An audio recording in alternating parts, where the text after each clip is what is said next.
Good morning, Farmington. I hope everybody can hear me. Thank you all for coming and coming together on this most historic and illustrious day as we, as a nation and as a community, come together to celebrate America's semi-quincentennial. It's the longest word I've ever said. That's got 7 vowels in it. Give me a hand. I got it right. That was the one thing, if I was going to screw it up, it would be this. Thank you.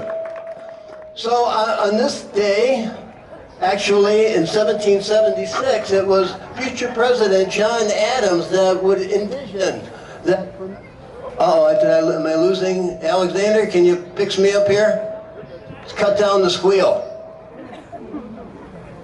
Check, check. All right, I think that's better. So, on this day, future President John Adams was said to say, I am apt to believe that this day will be celebrated by succeeding generations as a great anniversary festival that ought to be commemorated with pomps and parade and shoes and games and sports and guns and bells and bonfires and illuminations from one end of this continent to the other, from this time and forevermore. And that has indeed happened, and is going to happen today. So at this time, I would ask that you all remain silent, remove your caps, as Scouting America Troop 45 comes forward to lead us in our Pledge of Allegiance. Afterward, the national anthem will be performed by the Harmony Town Chorus. Thank you very much for joining us today. So again, remain silent and remove your caps while we celebrate 4th of July in America, in downtown Farmington, the only place I want to be.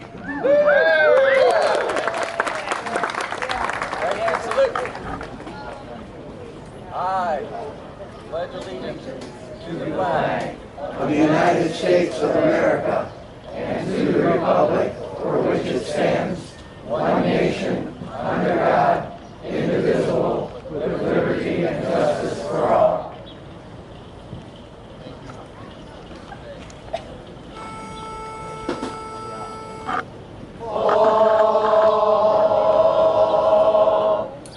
Oh, say, can you see by the dawn's early light what so proudly we hailed at the twilight's last gleaming, whose were stripes and bright stars through the perilous fight? O'er the ramparts we watched were so gallantly streaming, and the rockets' red clouds gathered and bursting in air gave proof through the night that our flag was still there. Oh, say does that star-spangled banner yet wave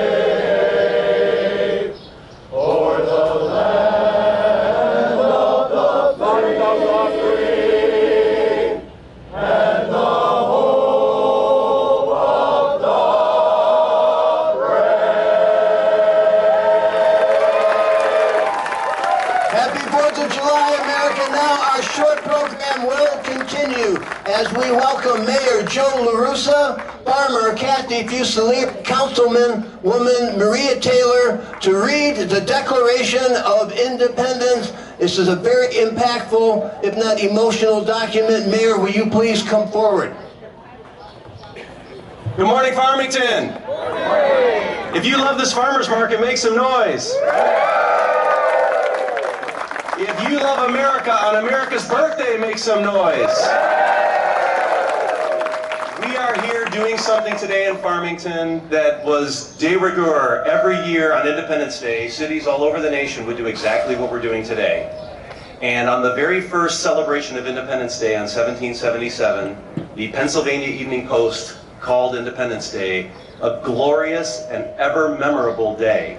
And my hope is that this is not a one-time thing, that we continue to gather on our nation's birthday to do exactly what we're doing today, to celebrate everything that makes Farmington special, that makes America special, and to see the continuation of a 250-year-old experiment in democracy. So thank you all for everything you do, day in and day out, for carrying forward the vision of a great number of leaders who got together and said, hey, we're going to try something different here. We're going to try and let the people govern themselves. Ooh. What could go wrong with that? And for those of you that haven't yet done it, I want you to recognize this farmers market online. There's a Vote for the Best competition. I want you to make sure you go online and vote for the best farmers market in Southeast Michigan, the Farmington Artisans and Farmers Market. Now, unfortunately, the power's out at my house, so I'm going to do this in a modern fashion, and I hate reading off the screen for those of you that know me. So I'm going to do my best.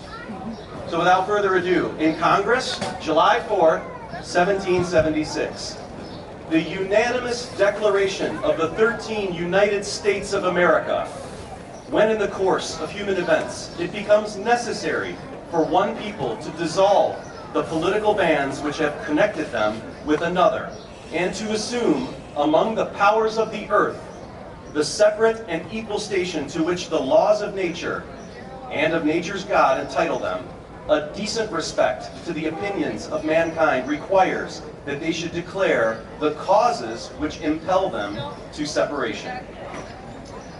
We hold these truths to be self-evident, that all men are created equal, that they are endowed by their Creator with certain unalienable rights, that among these are life, liberty, and the pursuit of happiness. That to secure these rights, governments are instituted among men, deriving their just powers from the consent of the governed. That whenever any form of government becomes destructive of these ends, it is the right of the people to alter or abolish it, and to institute new government, laying its foundation on such principles and organizing its powers in such form as to them shall seem most likely to affect their safety and their happiness. Prudence indeed will dictate that governments long established should not be changed for light and transient causes. And accordingly all experience hath shown that mankind are more disposed to suffer while evils are sufferable than to right themselves by abolishing the forms to which they are accustomed.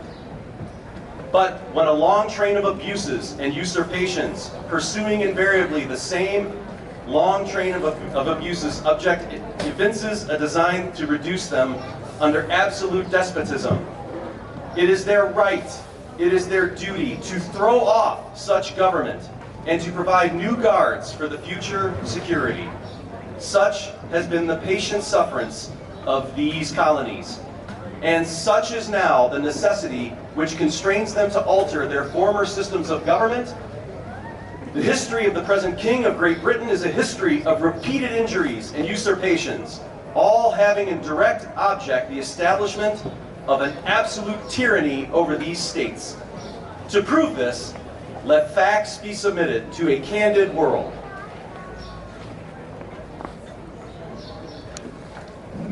He has refused his assent to laws, the most wholesome and necessary for the public good. He has forbidden his governors to pass laws of immediate and pressing importance, unless suspended in their operation till his assent should be obtained. And when so suspended, he has utterly neglected to attend them. He has refused to pass other laws for the accommodation of large districts of people, unless those people should relinquish the rights of representation in the legislature, a right inestimable to them and formidable to tyrants only.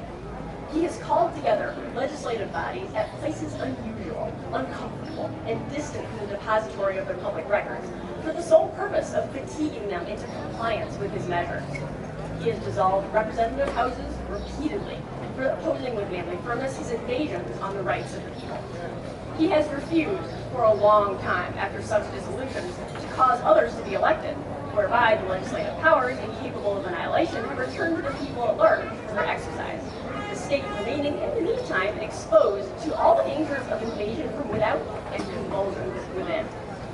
He has endeavored to prevent the population of these states for that purpose, obstructing the laws for naturalization of foreigners, refusing to pass others to encourage their migrations hither, and raising the conditions of new appropriations of land.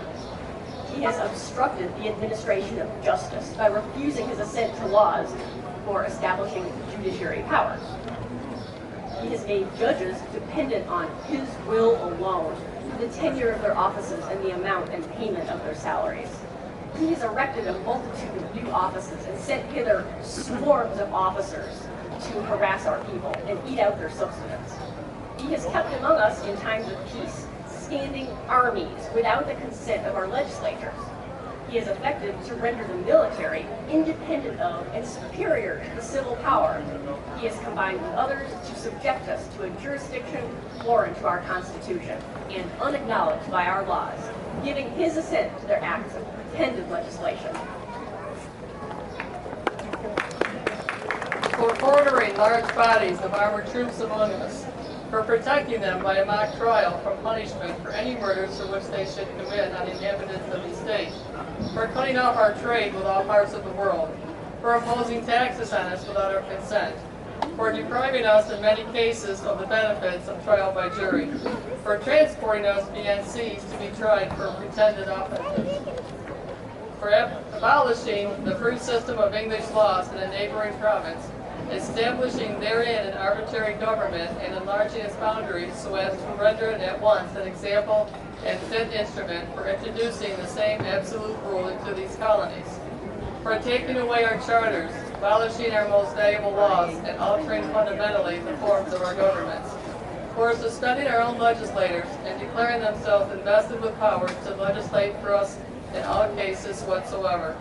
He has abdicated government here by declaring us out of his protection and waging war against us. He has plundered our seas, ravaged our coasts, burnt our towns, and destroyed the lives of our people. He is at this time transporting large armies of foreign mercenaries to complete the works of death, desolation, and tyranny already begun with circumstances of cruelty and perfidy scarcely paralleled in the most barbarous ages and totally unworthy the head of a civilized nation.